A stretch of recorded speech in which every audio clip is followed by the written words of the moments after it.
You'll hear a number of different recordings and you'll have to answer the questions on what you hear.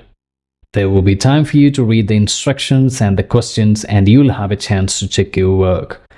All the recordings will be played once only. The test is in 4 sections. Write all your answers in the question booklet.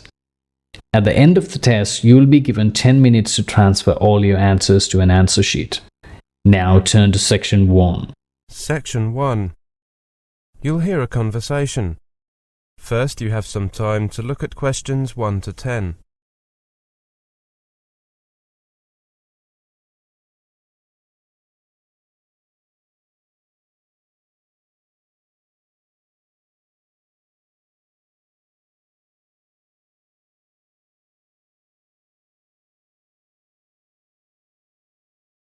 Now listen carefully and answer questions 1 to 10.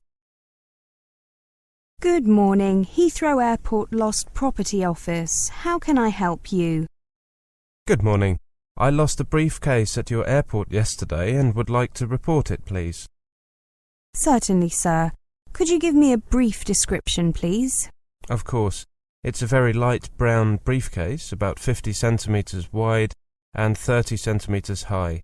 It's quite distinctive because it has a bright red clasp on the front and red trimmings. The handle is black. My initials AEJ are on the clasp. Ah, just a minute, sir. I remember a briefcase matching that description being handed in yesterday. At about what time did you lose it? My flight arrived from Sydney just after 3 in the afternoon. I had taken the briefcase onto my flight as hand luggage. After disembarking, it would have been almost 4 o'clock when I picked up my check-in luggage and left my briefcase at the carousel. It was so foolish of me.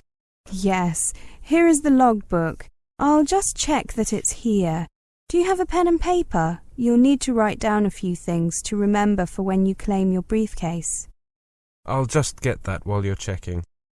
Hello, are you there? Yes, is my briefcase there? It is. When you come to claim it, you'll need to tell whoever is on duty the lost property number. That's EDV 758. Have you got that?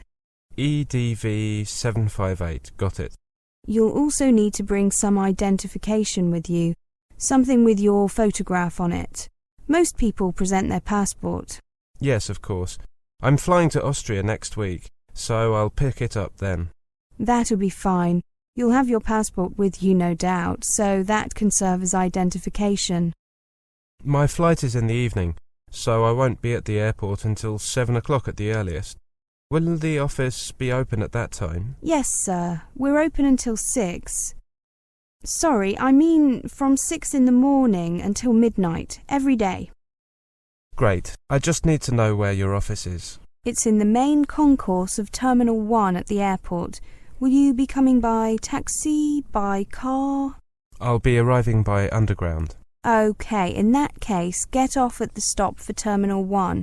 Go up the escalator to the main concourse. At the top of the escalator, turn left and you'll see a large departures board, an electronic one. If you face this, you should see our office off to the right, in the corner. It's clearly signposted. Up the escalator, turn left. Off to the right of the departures board, got it. Thank you very much for your help. That's what we're here for. I only wish we could return all the items we get handed in to us. I guess you get dozens of items every day. Yes, we've built up quite a collection. What happens to the things that remain unclaimed, if you don't mind my asking? Not at all. We keep each item for a minimum of 3 months. Twice a year, in June and December, we have a sale. The proceeds from the sale in June go towards the upkeep of the office, and the proceeds from the December sale go to a children's charity. The sales are by auction and attract a lot of interest from passengers and staff, as well as from the general public. How interesting. One final thing. Who handed in my briefcase? It would be nice to thank them personally. I'm afraid there's no record of that, sir. What a pity. Well, thank you very much for your help. Goodbye. Goodbye. That is the end of section 1. You now have some time to check your answers.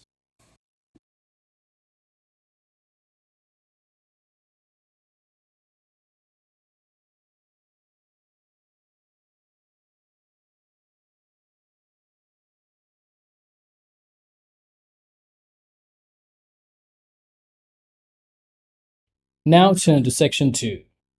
Section 2. You will hear a lecture. First, you have some time to look at questions 11 to 20.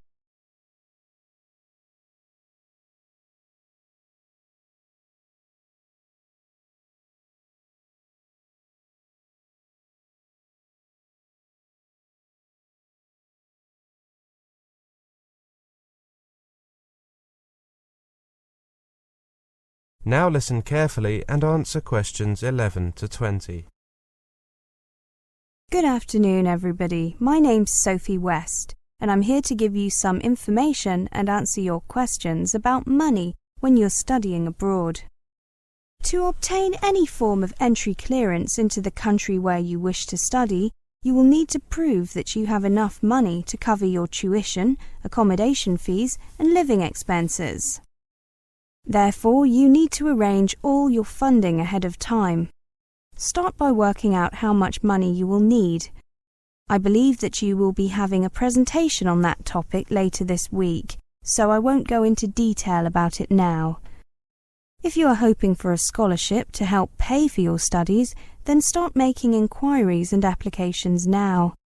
The chance of arranging a bursary or scholarship or major funding after arrival is minimal, so it is essential to apply before you leave home. To find out what scholarships are available, you can contact the university you intend to study at and the Ministry of Education in your own country for further information. Let's look at possibilities for moving your money abroad.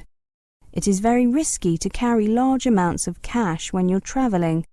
When the time comes to travel abroad, plan to take just enough cash to meet your immediate needs and send the rest of your funds by another method, such as international money order, bank draft, electronic transfer, or telegraphic transfer. Let's go through those one by one, shall we? You can buy an international money order before you leave, and then, when you get to the country you're going to study in, you can pay it directly into your bank account. You can also exchange international money orders for cash at certain places. Remember to take your passport with you when you do this. A bank draft is similar to an international money order, except that you can only pay it into a bank account. You cannot exchange it for cash. Ask to have it made out to you in the local currency and draw on a local bank. That way, you will not pay a commission fee when you pay it into your account, and the funds will take less time to clear. That is, to move through the system and into your account. An electronic transfer is when your bank in your home country transfers funds from your home account directly to your account abroad. This is often the easiest way to transfer money, but it cannot be arranged until you have opened a bank account abroad.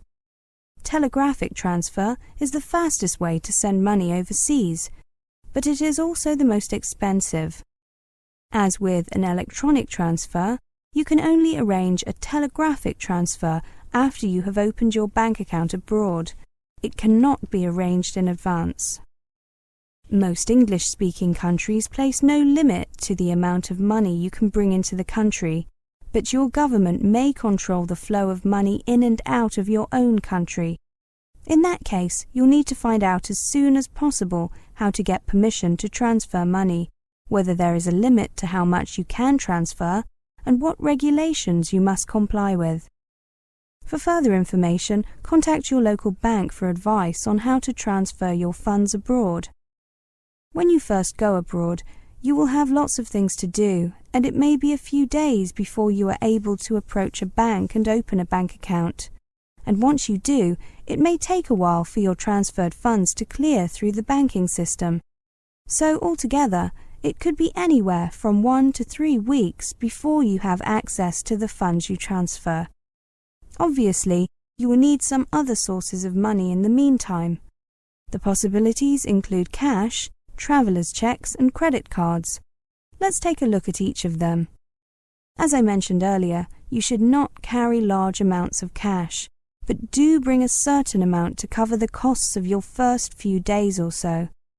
Cash is very useful for covering small purchases, such as drinks and snacks.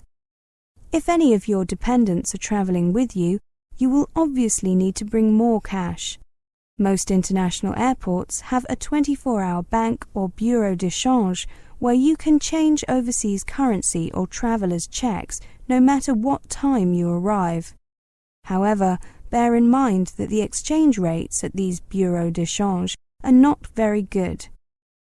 Keep this in mind when planning your cash needs. You can also exchange money at banks. In English-speaking countries, most are open from 9 a.m. to 5 p.m. Monday to Friday and on Saturday mornings. If you arrive outside those hours, plan to either exchange your money at the airport or seaport or bring enough cash to cover your needs until the banks open.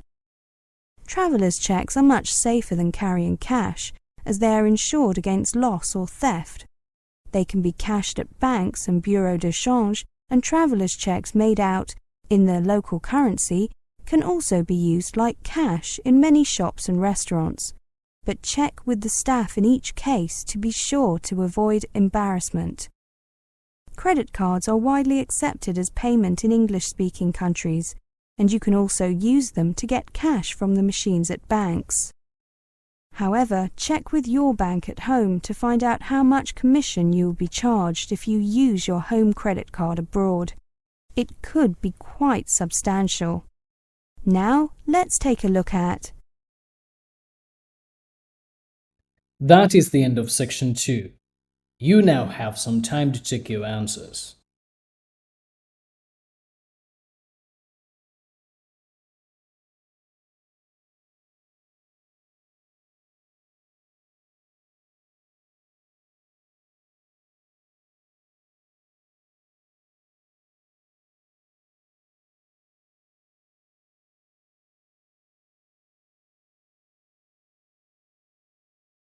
Now turn to section 3. Section 3. You will hear a talk between a tutor and a student. First, you have some time to look at questions 21 to 30.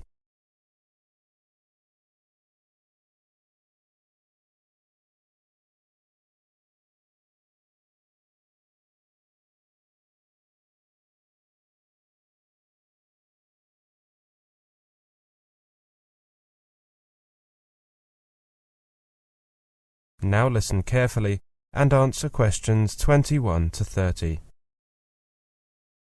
Good morning. I'm here for our meeting about creating lesson plans. Ah, yes, bang on time. Come in and take a seat.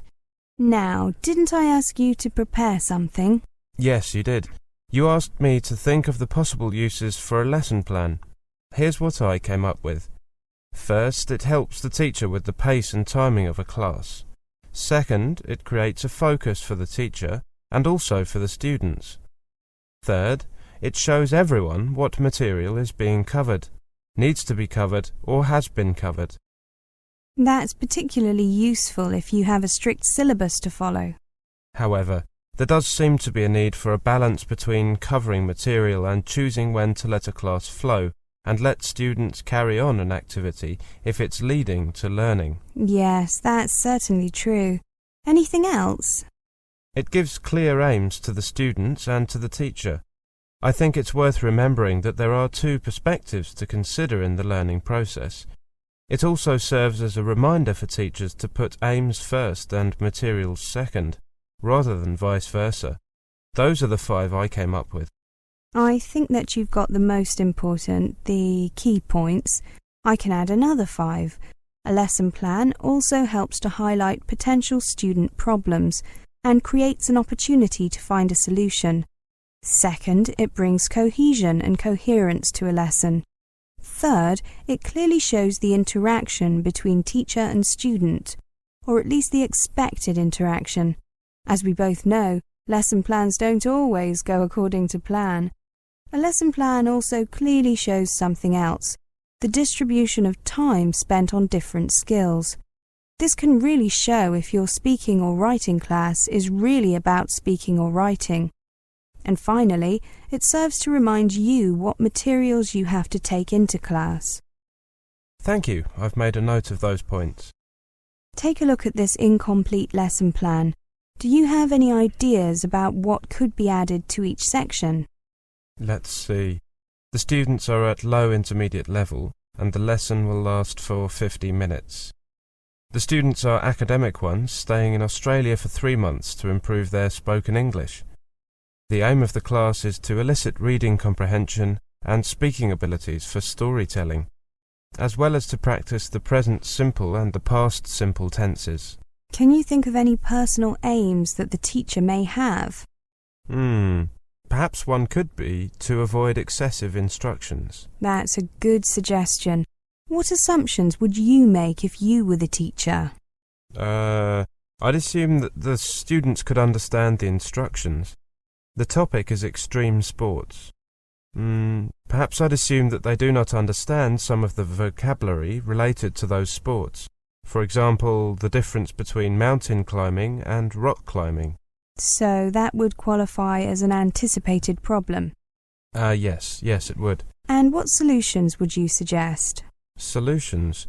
Perhaps one solution would be to elicit the difference from students via questioning. Yes, that would work. Given their level, the students should be able to provide some answers to that using fairly basic vocabulary. At the bottom, you can see a list of aids: textbook, blackboard, chalk eraser, pictures of rock climbing and mountain climbing. The pictures will help to explain the vocabulary. A picture dictionary can be very useful in such situations. By the way, when I write the name of any textbooks I'm using, would you suggest that I add some details? You mean like the publisher and page numbers? Yes. I would certainly note down the page numbers. It's probably a good idea to add the author, but probably not necessary to add the publisher. Mind you, if other people are going to see your lesson plan, it might be a good idea, because they might want the book themselves. Knowing the publisher makes it easier for them to find it. Do you recommend keeping lesson plans? Having stored plans for years, it has become clear to me that no two classes are exactly alike, and this limits the potential for recycling lesson plans. However, one suggestion I can make is that you keep your ideas rather than necessarily the whole plan. These can be kept on postcards that are organised by topic, perhaps with cross-references for level, skill or structure, and then kept for easy access. This is really easy if you do it on a computer. Can you recommend any books for helping with the creation of lesson plans? My favourite book is Lesson Plans from Nothing by John Davis. You can get it from the bookstore on campus. If you're interested in knowing how others do their lesson plans, or just simply need a lesson plan now because you have no time, try these websites. That looks like a useful list. Thank you very much. That is the end of section 3. You now have half a minute to check your answers.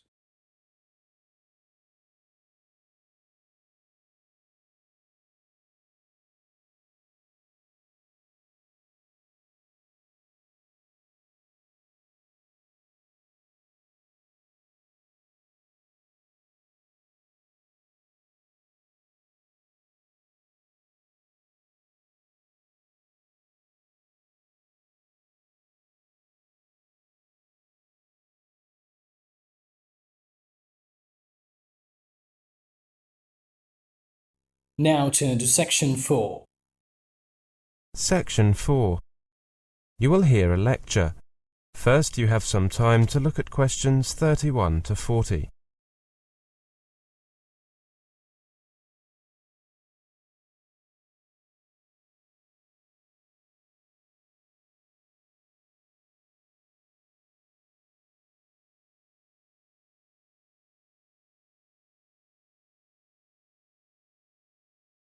Now listen carefully and answer questions 31 to 40.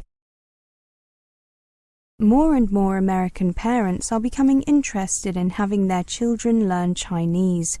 This is not only a case of having their children attend private classes or of schools teaching the language instead of or in addition to the West European languages that are traditionally studied in the States, like Spanish, French and German. Oh no!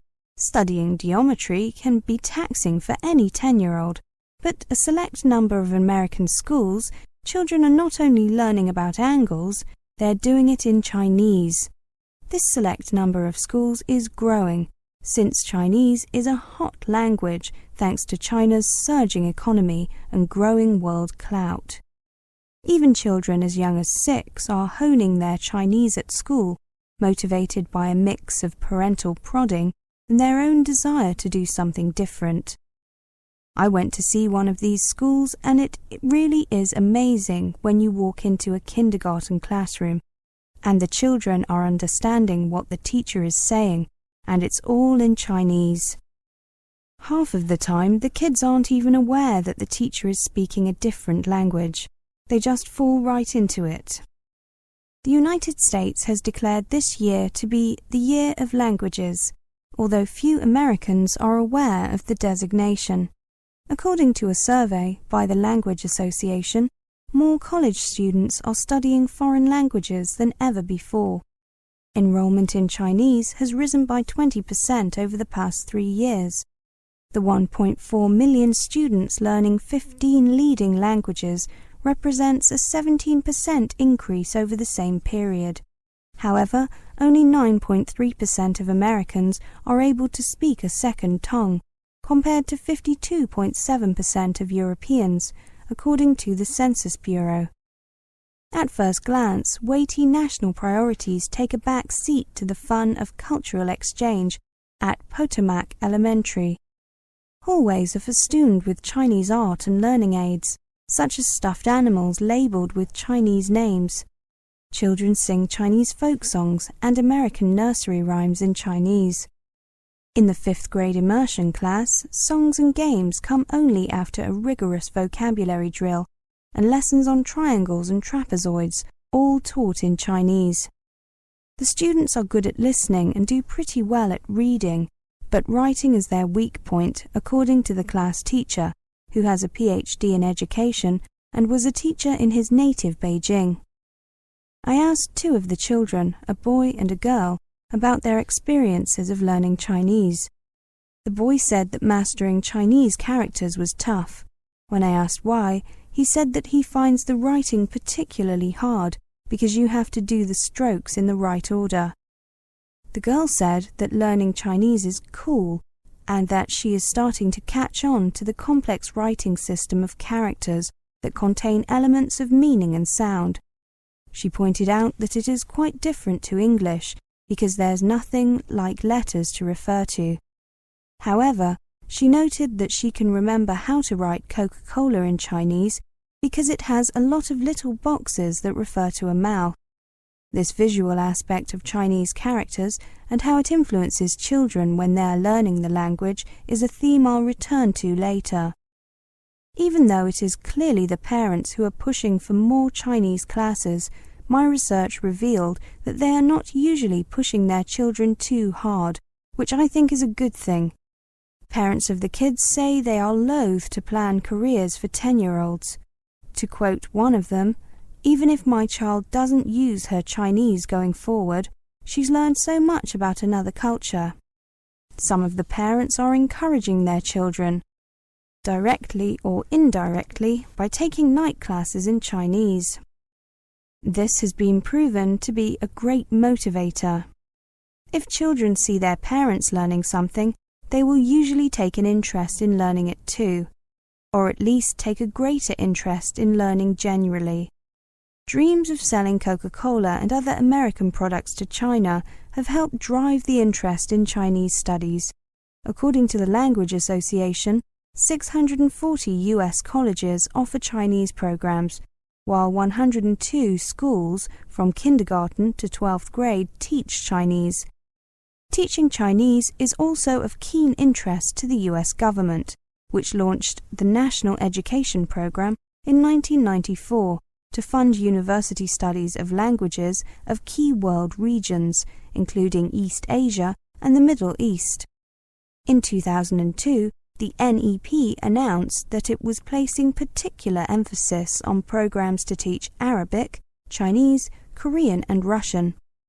I spoke to some students who had just started learning Chinese here at this university. All of them had learnt Chinese since the age of 11, and some had started even earlier. Student A said he had started learning Chinese 8 years ago because he thought it would be pretty fun. However, as he began contemplating college, he recognized that there were good opportunities for employment in China upon graduation. As he said, China is expanding fast, and now they need services, including lawyers and business people. Student B said that she wants to follow her father and start her own business and have an office in China. Student C said that he thought his studies would bring national gain as well as personal achievement. To quote him, "When a lot of kids like us grow up and hopefully are able to speak Chinese and get a job with businesses who are trading and doing business with China, it will be a big leap for our country." That is the end of section 4. You now have half a minute to check your answers.